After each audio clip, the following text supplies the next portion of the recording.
ಆಕಾಶವಾಣಿ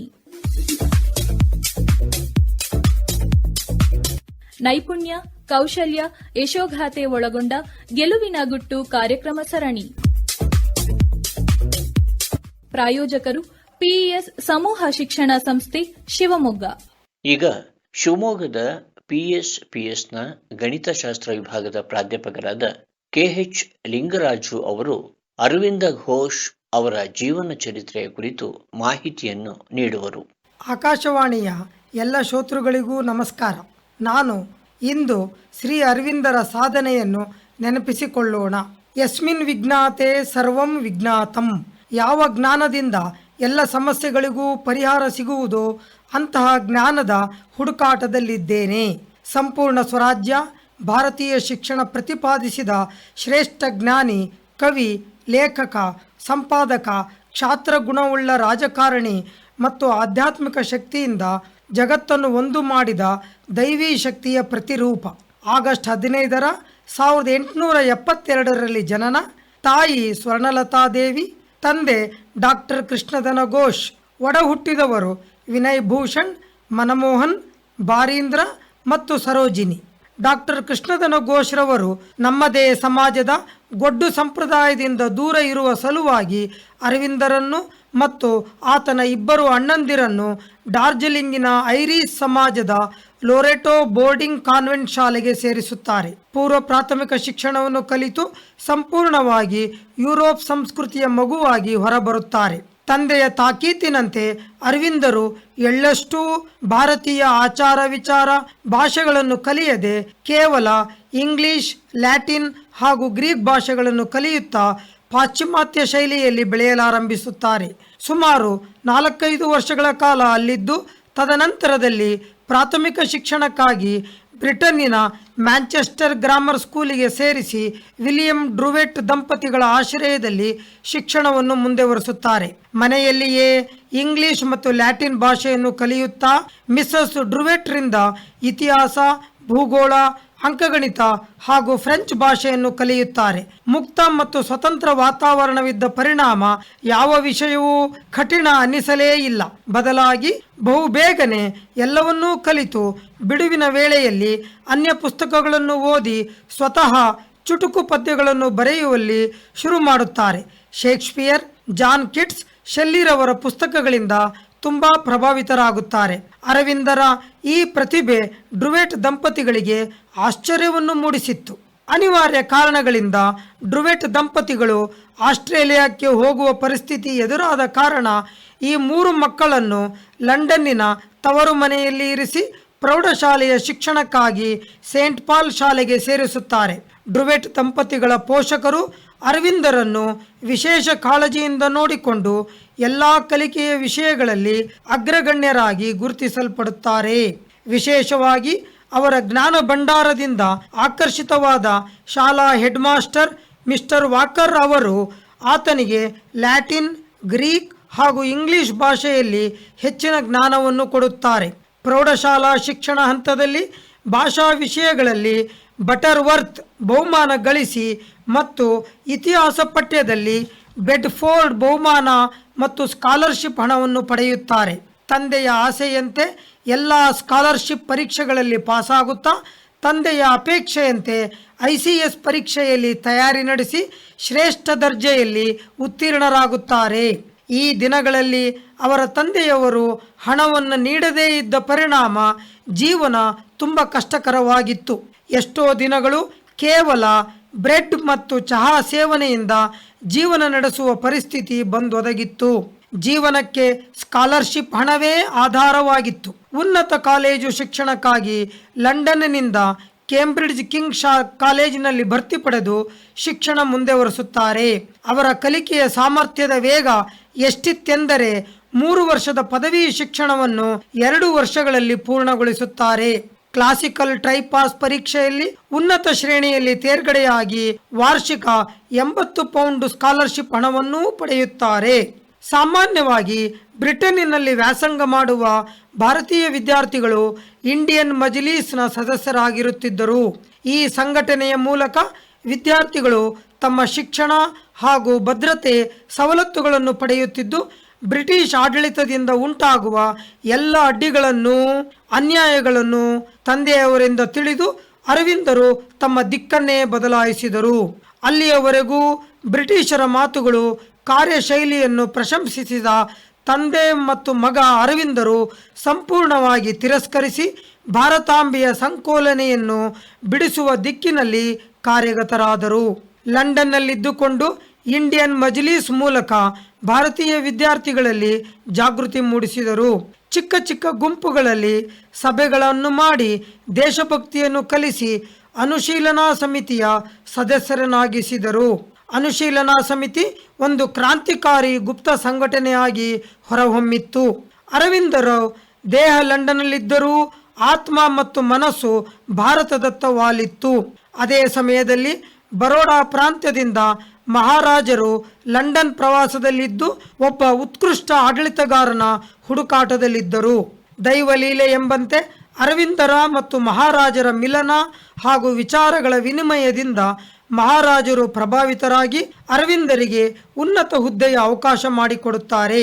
ಸುಮಾರು 20 ವರ್ಷಗಳ ಕಾಲ ಲಂಡನ್ನಲ್ಲಿದ್ದು ಬರೋಡಾ ಮಹಾರಾಜರ ಆದೇಶದಂತೆ 1893ರಲ್ಲಿ ತಿಂಗಳಿಗೆ ಕೇವಲ ರೂ.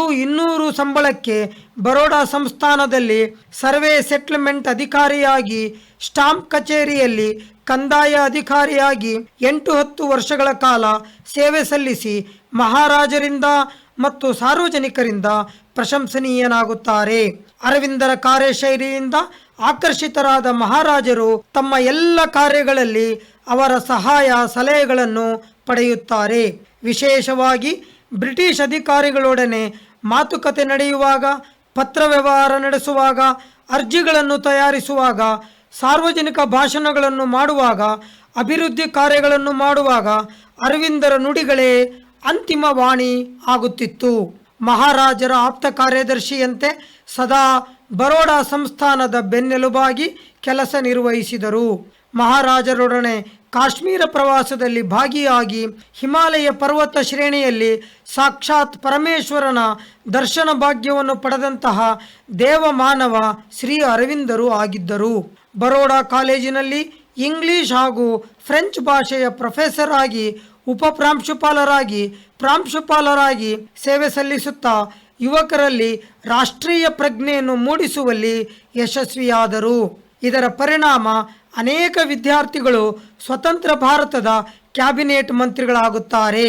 ಉದಾಹರಣೆಗೆ KM ಮುನ್ಷಿರವರು ಮಂತ್ರಿಗಳಾಗಿದ್ದು ನಂತರ ಭಾರತೀಯ ವಿದ್ಯಾಭವನ್ ಬಾಂಬೆ ಶಿಕ್ಷಣ ಸಂಸ್ಥೆ ಸ್ಥಾಪಿಸಿರುವುದು ನಮಗೆ ತಿಳಿದ ವಿಷಯವೇ ಆಗಿದೆ. ತಮ್ಮ 21ನೇ ವಯಸ್ಸಿನಲ್ಲಿ ದೇಶೀಯ ಭಾಷೆಗಳಾದ ಗುಜರಾತಿ, ಬಂಗಾಲಿ, ಮರಾಠಿ, ಹಿಂದಿ ಮತ್ತು ಸಂಸ್ಕೃತ ಭಾಷೆಗಳನ್ನು ಕಲಿತು ಪ್ರಾವೀಣ್ಯತೆ ಸಾಧಿಸಿ ಭವಾನಿ ಮಂದಿರ ಕರಪತ್ರಗಳ ಮೂಲಕ ಬ್ರಿಟಿಷರಿಂದ ಆಗುತ್ತಿರುವ ಎಲ್ಲ ಅನ್ಯಾಯಗಳನ್ನು ಸಾರ್ವಜನಿಕರಿಗೆ ತಿಳಿಸುತ್ತಾರೆ. ಪೂನಾದ ಶ್ರೀ ದೇಶಪಾಂಡೆ ಅವರ ಇಂದು ಪ್ರಕಾಶ್ ಅನ್ನುವ ಸಾಪ್ತಾಹಿಕ ಪತ್ರಿಕೆಗೆ ಪ್ರಧಾನ ಲೇಖಕರಾಗಿ ಕಾರ್ಯನಿರ್ವಹಿಸುತ್ತಾ ದಿಟ್ಟವಾಗಿ ಮತ್ತು ನೇರವಾಗಿ ವಿಚಾರಗಳನ್ನು ಬರೆದು ಬ್ರಿಟಿಷರಿಗೆ ಸಿಂಹ ಸ್ವಪ್ನವಾಗುತ್ತಾರೆ. ಅದೇ ರೀತಿಯಾಗಿ ಯುಗಾಂತರ, ಧರ್ಮ, ಕರ್ಮಯುಗ್ ಮತ್ತು ಒಂದೇ ಮಾತರಂ ಪತ್ರಿಕೆಗಳಲ್ಲಿ ಬ್ರಿಟಿಷರ ಎಲ್ಲ ಚಟುವಟಿಕೆಗಳನ್ನು, ದಬ್ಬಾಳಿಕೆಯನ್ನು ಯಥಾವತ್ತಾಗಿ ಬರೆದು ಪತ್ರಿಕೆಗಳ ಮೂಲಕ ಜನರನ್ನು ಬಡಿದೆಬ್ಬಿಸುವಲ್ಲಿ ಸಫಲರಾಗುತ್ತಾರೆ. ಪರಿಣಾಮವಾಗಿ ಬ್ರಿಟಿಷರು ಸದಾ ಅವರ ಮೇಲೊಂದು ಕಣ್ಣಿಟ್ಟು ಅವಕಾಶಕ್ಕಾಗಿ ಎದುರು ನೋಡುತ್ತಿರುತ್ತಾರೆ. ಬಂಗಾಳ ಪ್ರಾಂತ್ಯದಲ್ಲಿ ರಾಷ್ಟ್ರೀಯ ಕ್ರಾಂತಿಯ ಜ್ವಾಲೆ ಬ್ರಿಟಿಷರನ್ನು ದಂಗುಬಡಿಸಿತ್ತು. ಆ ಕಾರಣದಿಂದ ಒಡೆದು ಆಳುವ ನೀತಿಯನ್ನು ಅನುಸರಿಸಿ ಬಂಗಾಳ ವಿಭಜನೆಯ ಕಾನೂನನ್ನು ತಂದು 1905ರಲ್ಲಿ ಲಾರ್ಡ್ ಕರ್ಜನ್ ಬಂಗಾಳವನ್ನು ವಿಭಜನೆ ಮಾಡುತ್ತಾರೆ. ಪರಿಣಾಮ ಇಡೀ ದೇಶದಲ್ಲಿ ಮಂದಗಾಮಿಗಳಿಂದ, ತೀವ್ರಗಾಮಿಗಳಿಂದ, ಕ್ರಾಂತಿಕಾರಿಗಳಿಂದ ಬ್ರಿಟಿಷ್ ವಿರುದ್ಧವಾಗಿ ತೀವ್ರ ಸ್ವರೂಪದ ಹೋರಾಟ ಪ್ರಾರಂಭವಾಗುತ್ತದೆ. ಇದನ್ನು ಅರಿತ ಅರವಿಂದರು ಕೂಡಲೇ ತಮ್ಮ ಉನ್ನತ ಹುದ್ದೆಗೆ ರಾಜೀನಾಮೆ ಕೊಟ್ಟು ಬರೋಡಾ ಸಂಸ್ಥಾನದಿಂದ ಬಂಗಾಳಕ್ಕೆ ಬರುತ್ತಾರೆ ಮತ್ತು ಚಳುವಳಿಯ ಮುಂಚೂಣಿ ನಾಯಕರಾಗುತ್ತಾರೆ. ಸಾಮಾನ್ಯ ಮನಸ್ಕರನ್ನು ಅವರ ಕೌಶಲ್ಯಕ್ಕನುಗುಣವಾಗಿ ದೇಶ ಕಟ್ಟುವ ಕೆಲಸದಲ್ಲಿ ತೊಡಗಿಸಿಕೊಳ್ಳುತ್ತಾರೆ. ಸಂಸಾರಿಕ ಜೀವನಕ್ಕೋಸ್ಕರ ದೇಶೀಯ ಸ್ವತಂತ್ರ ಕಾಲೇಜಿನಲ್ಲಿ ಕೇವಲ 100 ಸಂಬಳಕ್ಕೆ ಪ್ರಾಂಶುಪಾಲರಾಗಿ ಸೇವೆಯನ್ನು ಮುಂದುವರಿಸುತ್ತಾರೆ. ಜಾಧವ್ರವರನ್ನು ಲಂಡನ್ನಿಗೆ ಕಳುಹಿಸಿ ಮದ್ದುಗುಂಡುಗಳ ತಯಾರಿಕೆ ಹಾಗೂ ಬಳಕೆ ಮಾಡುವ ವಿಧಾನವನ್ನು ಕಲಿಯುವಂತೆ ಪ್ರೇರೇಪಿಸಿ ಜತೀಂದ್ರನಾಥ್ ಬ್ಯಾನರ್ಜಿ ಅವರನ್ನು ಬರೋಡಾ ಸಂಸ್ಥಾನದ ಸೈನ್ಯದಲ್ಲಿ ಭರ್ತಿ ಮಾಡಿ ಯುದ್ಧ ಕೌಶಲ್ಯಗಳನ್ನು ಕಲಿಯಲು ಸೂಚಿಸುತ್ತಾರೆ. ಹಾಗೂ ವೈಯಕ್ತಿಕವಾಗಿ ದೇಶಪಾಂಡೆಯವರ ವಂದೇ ಮಾತರಂ ಪತ್ರಿಕೆಯಲ್ಲಿ ಹರಿತವಾದ ಲೇಖನಗಳನ್ನು ಬರೆಯುವುದರ ಜೊತೆಗೆ ವೀರ ಸನ್ಯಾಸಿಗಳ ಪಡೆಯನ್ನು ತಯಾರು ಮಾಡುತ್ತಾರೆ. ಅವರಲ್ಲಿ ದೇಶಭಕ್ತಿ, ದೇಶವೇ ತಾಯಿ, ಆಕೆಯ ರಕ್ಷಣೆಗೆ ಸದಾ ಸಿದ್ಧರಾಗಿರಬೇಕೆಂಬ ಸಂಕಲ್ಪವನ್ನು ಮಾಡಿಸಿ ಭವಾನಿ ಮಂದಿರವನ್ನು ಸ್ಥಾಪಿಸುತ್ತಾರೆ. ಈ ಕಾರ್ಯದಲ್ಲಿ ಸ್ವತಃ ತಮ್ಮನಾದ ಬಾರೀಂದ್ರ ಘೋಷ್ರನ್ನು ವಿಂಧ್ಯ ಪರ್ವತ ಕಾಡಿನಲ್ಲಿ ಪ್ರದೇಶದಲ್ಲಿ ಸೂಕ್ತ ಸ್ಥಳಾನ್ವೇಷಣೆಗೋಸ್ಕರ ಕಳುಹಿಸುತ್ತಾರೆ. ವಾಪಸ್ ಬಂದಾಗ ತೀವ್ರ ಜ್ವರದಿಂದ ಬಾರೀಂದ್ರರು ನರಳುತ್ತಾರೆ. ಯಾವ ಔಷಧಿಗಳು ಫಲಪ್ರದವಾಗುವುದಿಲ್ಲ. ಆಗ ನಾಗಾ ಸಾಧುಗಳು ಬಂದು ತಮ್ಮ ಯೋಗ ಶಕ್ತಿಯಿಂದ ನೀರನ್ನು ಮಂತ್ರಿಸಿ ಬಾರೀಂದ್ರರಿಗೆ ಕುಡಿಸಿದಾಗ ಶೀಘ್ರವಾಗಿ ಜ್ವರ ಇಳಿಮುಖವಾಗುವುದನ್ನು ನೋಡಿ ಅರವಿಂದರು ಆಶ್ಚರ್ಯಚಕಿತರಾಗುತ್ತಾರೆ. ತನ್ಮೂಲಕ ಒಂದು ಆಲೋಚನೆಗೆ ಬರುತ್ತಾರೆ. ಯೋಗದ ಬಲದಿಂದ ತೀವ್ರ ಜ್ವರವನ್ನು ಓಡಿಸಿ ಆರೋಗ್ಯವನ್ನು ಹೊಂದಬಹುದಾದರೆ ಅದೇ ಯೋಗದ ಶಕ್ತಿಯಿಂದ ಬ್ರಿಟಿಷರನ್ನು ಏಕೆ ನಾವು ಭಾರತದಿಂದ ಹೊರಗೋಡಿಸಬಾರದು? ತನ್ಮೂಲಕ ಆಧ್ಯಾತ್ಮಿಕ ದಾರಿಗೆ ಈ ಯೋಗ ಸಿದ್ಧಿಯು ನಾಂದಿಯಾಗುತ್ತದೆ. ಹಿರಿಯ ಹೋರಾಟಗಾರರಾದ ಲಾಲ್ ಬಾಲ್ ಪಾಲ್ ರವರಿಂದ ಸ್ಫೂರ್ತಿ ಪಡೆದು ಸಂಪೂರ್ಣ ಸ್ವರಾಜ್ಯಕ್ಕೋಸ್ಕರ ಎಲ್ಲ ಚಳುವಳಿಗಳಲ್ಲಿ ಭಾಗವಹಿಸಿ ಕಲ್ಕತ್ತಾ, ಸೂರತ್, ನಾಗಪುರ ಅಧಿವೇಶನಗಳಲ್ಲಿ ಮುಂಚೂಣಿಯಲ್ಲಿದ್ದು ಜಾಗೃತಿಯನ್ನು ಮೂಡಿಸುತ್ತಾರೆ. ಕಿಂಗ್ಸ್ ಫೋರ್ಡ್ ಎನ್ನುವ ಬ್ರಿಟಿಷ್ ಅಧಿಕಾರಿ 15 ವರ್ಷದ ಬಾಲಕನನ್ನು ಚೆನ್ನಾಗಿ ಥಳಿಸಿದ ಪರಿಣಾಮ ಆತನು ಅರೆಜೀವಂತನಾಗಿದ್ದು ದೇಶಭಕ್ತರನ್ನು ಮತ್ತಷ್ಟು ಕೆರಳಿಸಿತು.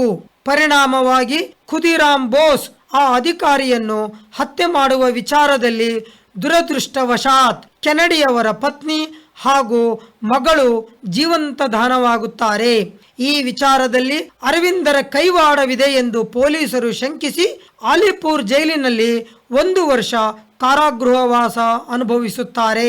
ಜೈಲಿನ ಅನುಭವ ಅತ್ಯಂತ ಕ್ರೂರ ಹಾಗೂ ಕಠೋರವಾಗಿದ್ದರೂ ಧನಾತ್ಮಕ ಮನೋಸ್ಥೈರ್ಯದಿಂದ, ಪುಸ್ತಕಗಳ ಅಧ್ಯಯನದಿಂದ, ಧ್ಯಾನ, ಪ್ರಾಣಾಯಾಮ, ಯೋಗ ಸಾಧನೆಯಿಂದ ಅಲಿಪುರ್ ಜೈಲನ್ನು ಅಲಿಪುರ್ ಆಶ್ರಮವಾಗಿ ಪರಿವರ್ತಿಸಿಕೊಂಡು ಹೆಚ್ಚಿನ ಜ್ಞಾನ, ವಿಶ್ವಮಾನವ ಸಂದೇಶವನ್ನು ಹೊತ್ತು ಹೊರಬರುತ್ತಾರೆ. ತದನಂತರ ಬಾರೀಂದ್ರ ಘೋಷನ ಸಲಹೆ ಮೇರೆಗೆ ಮಹಾರಾಷ್ಟ್ರದ ಮಹಾಯೋಗಿ ವಿಷ್ಣು ಭಾಸ್ಕರ್ ಲೀಲೆರವರಿಂದ ಯೋಗ ಸಿದ್ಧಿ ಪಡೆದು ನಿರಂತರ ಧ್ಯಾನ, ಯೋಗದಿಂದ ವಿದ್ಯುತ್ ಕಾಂತೀಯ ಪ್ರಭಾವಳಿಯನ್ನು ಹೊಂದುತ್ತಾರೆ. ದುಷ್ಟ ಶಕ್ತಿಗಳ ನಿಗ್ರಹಕ್ಕೆ ಬೇಕಾದ ಎಲ್ಲ ಶಕ್ತಿಯನ್ನು ಹೊಂದಿ ಕರ್ಮಯೋಗಿನ್ ಪತ್ರಿಕೆಯ ಮುಖೇನ ಸಾರ್ವಜನಿಕರನ್ನು ಬಡಿದೆಬ್ಬಿಸುತ್ತಾರೆ. ಅರವಿಂದರ ಪ್ರಭಾವವನ್ನು ಸೂಕ್ಷ್ಮವಾಗಿ ಗಮನಿಸಿದ ಲಾರ್ಡ್ ಕರ್ಜನ್, ಲಾರ್ಡ್ ಮೆಂಟೋ ಮತ್ತು ಲಾರ್ಡ್ ಮಾರ್ಲಿ ರವರು ಅರವಿಂದರನ್ನು ಬಂಧಿಸಬೇಕು, ಗಡೀಪಾರು ಮಾಡಬೇಕು ಎಂದು ಸಂಚು ಹಾಕಿರುವ ವಿಚಾರ ಸಹೋದರಿ ನಿವೇದಿತಾಗೆ ತಿಳಿದು ಕೂಡಲೇ ಮೋತಿಲಾಲ್ ರಾಯರ ಮಾರ್ಗದರ್ಶನದಲ್ಲಿ ಅವರನ್ನು ಫ್ರೆಂಚ್ ವಸಾಹತುಗಳಾದ ಚಂದ್ರಾನಗರಕ್ಕೆ ಗಂಗಾ ನದಿಯ ಮೂಲಕ ಬೋಟಿನಲ್ಲಿ ಕಳುಹಿಸಿಕೊಡುತ್ತಾರೆ. ಬ್ರಿಟಿಷ್ ಸಿಐಡಿಗಳ ಉಪಟಳ ಜಾಸ್ತಿಯಾದ ಪರಿಣಾಮ ಕೂಡಲೇ ಪಾಂಡಿಚೇರಿಗೆ ಕಳುಹಿಸಿ ಅಲ್ಲಿಂದ ಆರ್ಯ ಪತ್ರಿಕೆಯ ಮೂಲಕ ಜನರನ್ನು ಎಚ್ಚರಿಸುತ್ತಾರೆ. ಸುಮಾರು 40 ವರ್ಷಗಳ ಕಾಲ ಪಾಂಡಿಚೇರಿಯನ್ನು ಕೇಂದ್ರವನ್ನಾಗಿರಿಸಿಕೊಂಡು ಸನಾತನ ಧರ್ಮದ ಪುನರುತ್ಥಾನಕ್ಕಾಗಿ, ತಾಯಿ ಭಾರತಿಯನ್ನು ಜಗನ್ಮಾತೆ ಮಾಡುವುದಕ್ಕಾಗಿ, ವಿಶ್ವ ಭ್ರಾತೃತ್ವ ಸಾಧಿಸುವುದಕ್ಕಾಗಿ ಭಾರತೀಯ ಜ್ಞಾನ, ವಿಜ್ಞಾನ, ಯೋಗ, ಧ್ಯಾನ, ವೇದ ಉಪನಿಷತ್ತುಗಳ ಸಾರದಿಂದ ಮಾನವನ ಮನಸ್ಸು ಮತ್ತು ಇಂದ್ರಿಯಗಳನ್ನು ಉನ್ನತ ಸ್ಥಾನದಲ್ಲಿ ಇರಿಸುವ ಕಾರ್ಯದಲ್ಲಿ ಸಫಲತೆಯನ್ನು ಹೊಂದಿ ಡಿಸೆಂಬರ್ 5, 1950 ದೇಹವನ್ನು ತ್ಯಜಿಸುತ್ತಾರೆ. ಮನುಕುಲಕ್ಕೆ ದಾರಿದೀಪವಾಗಿ ವಿಶ್ವಮಾನ್ಯರಾಗುತ್ತಾರೆ. ಅವಕಾಶಕ್ಕಾಗಿ ಎಲ್ಲರಿಗೂ ಧನ್ಯವಾದಗಳು. ಅರವಿಂದ ಘೋಷ್ ಹಾಗೂ ಅವರ ಜೀವನ ಚರಿತ್ರೆ ಈ ಕುರಿತು ಇದುವರೆಗೂ ಮಾಹಿತಿಯನ್ನು ನೀಡಿದವರು ಶಿವಮೊಗ್ಗದ ಪಿಎಸ್ಪಿಎಸ್ನ ಗಣಿತಶಾಸ್ತ್ರ ವಿಭಾಗದ ಪ್ರಾಧ್ಯಾಪಕರಾದ ಕೆಎಚ್ ಲಿಂಗರಾಜು ಅವರು. ಶಿವಮೊಗ್ಗದ ಪಿಎಸ್ ಕಾಲೇಜಿನಲ್ಲಿ ಕಾಲೇಜು ದಾಖಲಾತಿಗಳು ನಡೆಯುತ್ತಿವೆ. ಪಿಎಸ್ ಕಾಲೇಜಿನಲ್ಲಿ BBA, BCom, BSc, BCA, BBA tourism and travels, BBA hospitality and event management ಹಾಗೂ ಎಂಕಾಂ ಕೋರ್ಸ್ಗಳ ದಾಖಲಾತಿಗಾಗಿ ಸಂಪರ್ಕಿಸಿ 8140503084 ಅಥವಾ ಸಾಗರ ರಸ್ತೆಯಲ್ಲಿರುವ ಪಿಎಸ್ನ ಆಹ್ಲಾದಕರ ಕ್ಯಾಂಪಸ್ಗೆ ಖುದ್ದಾಗಿ ಭೇಟಿ ನೀಡಬಹುದು. ಇದುವರೆಗೆ ನೈಪುಣ್ಯ, ಕೌಶಲ್ಯ, ಯಶೋಗಾಥೆ ಒಳಗೊಂಡ ಗೆಲುವಿನ ಗುಟ್ಟು ಕಾರ್ಯಕ್ರಮ ಸರಣಿ ಪ್ರಸಾರವಾಯಿತು. ನಿರ್ವಹಣೆ ಎಸ್ಆರ್ ಭಟ್, ಸಹಕಾರ ಸವಿತಾ, ಪ್ರಾಯೋಜಕರು ಪಿಇಎಸ್ ಸಮೂಹ ಶಿಕ್ಷಣ ಸಂಸ್ಥೆ ಶಿವಮೊಗ್ಗ. ಕಾರ್ಯಕ್ರಮ ಆಕಾಶವಾಣಿ ಭದ್ರಾವತಿ ಕೇಂದ್ರದಿಂದ ಮೂಡಿಬಂತು.